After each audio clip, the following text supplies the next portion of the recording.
السلام علیکم. جی وعلیکم السلام. کیسے بھائی جان؟ ٹھیک ہو؟ اللہ کی بڑی کرم نوازی الحمدللہ. میری کون بہن؟ جی میں بلیک بن سے بات کر رہی ہوں. میں نے پوچھنا تھا, مجھے معدے کی زیادہ تکلیف ہے. ڈاکٹر نے السر بولا تھا, اندر سوج بھی ہے اور تھوڑا ریڈ انہوں نے بولا تھا ایسے. تو میں امپروزول کھاتی ہوں, کوئی فرق نہیں ہے. آپ نے جو میتھی دانہ بولا ہے وہ میں نے 2 دن سے شروع کیا ہے. کیا محسوس کر رہی ہیں؟ ہر روز کھانا ہے یا پانی کے ساتھ یا دودھ کے ساتھ؟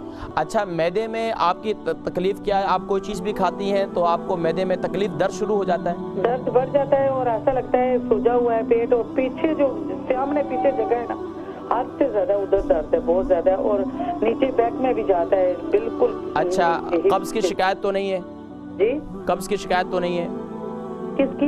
قبض کی شکایت تو نہیں ہے؟ جی نہیں ہے, جی نہیں ہے. ٹھیک ہے, آپ پروگرام دیکھیں, میں ذکر کرتا ہوں. بھائی جان کیا ہر روز 1 چمچ رات کو کھانی ہے یا صبح؟ میتھی دانہ ہر روز رات کو کھائیں, اس کے ساتھ آپ انجیر بھی استعمال کریں, اور معدے کے لیے میں ایک عمل اور بتلاتا ہوں وہ بھی کریں آپ. میں انشاءاللہ ذکر کرتا ہوں, آپ پروگرام دیکھیں. معدے کا مرض ہے, السر ہے, اور دیکھیں کوئی چیز بھی کھاتے ہیں تو معدے کے جس کو بھی تکلیف ہوتی ہے تو اس کی کئی وجوہات ہوتی ہیں. ایک تو یہ ہے کہ اگر آپ کو نزلہ ہے, دائمی نزلہ ہے, تو دائمی نزلے کی وجہ سے یہ بھی ہوتا ہے کہ کچا کیڑا اندر گر رہا ہوتا ہے, تو اس کا علاج یہ ہے کہ سب سے پہلے ہم نزلے کا علاج کرنا چاہیے, ہمیں فلو کا علاج کرنا چاہیے اگر نزلہ ہمارا باہر نہیں آ رہا. کیونکہ اگر نیچے ہم گراؤنڈ کو صاف کرتے رہیں, اوپر سے پھر گندا پانی گرتا رہے, تو یقیناً اس کا علاج, اس کا کوئی فائدہ نہیں ہوگا. سب سے پہلے تو نزلے کے لیے آپ, اگر نزلہ ہے اور دائمی نزلہ ہے, کچا کیڑا اندر گرتا ہے, گرین کلر کا بلغم ہوتا ہے, تو اب اس کے لیے آپ صبح نہار منہ شہد اور ½ ٹی اسپون شہد اور ½ ٹی اسپون جو ہے وہ کلونجی کا تیل, یہ استعمال کریں, انشاءاللہ اس سے شفا ہو جائے گی. اگر تو دائمی نزلہ ہے, اور دائمی نزلہ جس کو بھی یہ ENT پرابلم ہے, یہ عمل کریں, صبح نہار منہ یہ عمل کر لیا کریں, تو انشاءاللہ ENT کی جتنی پرابلم ہے, ناک کان گلا, یہ انشاءاللہ آپ کے بہترین انشاءاللہ ٹھیک ہو جائے گا. اگر آپ کا معدے کا مرض اس کے علاوہ ہے, یعنی کہ آپ کو معدے میں بہت زیادہ جلن رہتی ہے, تبخیر معدہ ہوتا ہے, معدے میں یعنی کھٹی ڈکاریں آتی ہیں, اور معدے میں تکلیف بھی بہت زیادہ ہوتی ہے, تو سب سے زیادہ آپ اب پرہیز کرنا شروع کر دیں, کیونکہ علاج پرہیز سے بہتر ہے. میرے استاد حکیم فرمایا کرتے تھے کہ علاج 1 مہینے, پرہیز 1 سال.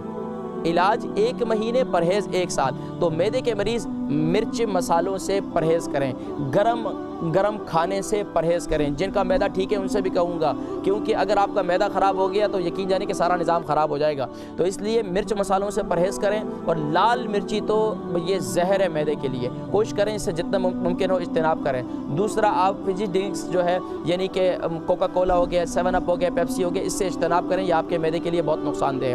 تیسرا عمل یہ ہے کہ آپ نے معدے کے لیے یہ جو انجیر ہے, انجیر کو استعمال کریں, رات کو گھیلا کر لیں اور صبح اسے کھا لیں. 3 دانے انجیر سے کھانا شروع کر دیں, اور پابندی کے ساتھ یہ عمل کریں, تو انشاءاللہ اگلے 7 دن میں آپ مجھے بتائیں, تو انشاءاللہ العزیز آپ کی یہ معدے کی تکلیف انشاءاللہ کافی حد تک بہتر ہو جائے گی. اور السر جو ہے, السر انشاءاللہ آہستہ آہستہ, وہ معدے کا زخم ہوتا ہے, وہ آہستہ آہستہ منتمل ہونا شروع ہو جائے گا. لیکن کوشش یہ کریں کہ غذا جتنی ہے, نوالا جتنا بھی ہے آپ کھاتی ہیں یا کھاتے ہیں, تو اسے چبا چبا کر کھائیں. ثابت ڈالیں گے تو معدے پر پھر وہ بوجھ بنے گا. اور پھر تیسرا کام یہ کریں کہ مچھلی, انڈا اور چکن, اس سے پرہیز کر لیں. جو اپنے معدے کو درست کرنا چاہتے ہیں تو وہ چکن سے حتی الامکان پرہیز کریں. چکن, برائلر چکن جو ہے آپ کی صحت کے لیے بہت نقصان دہ ہے.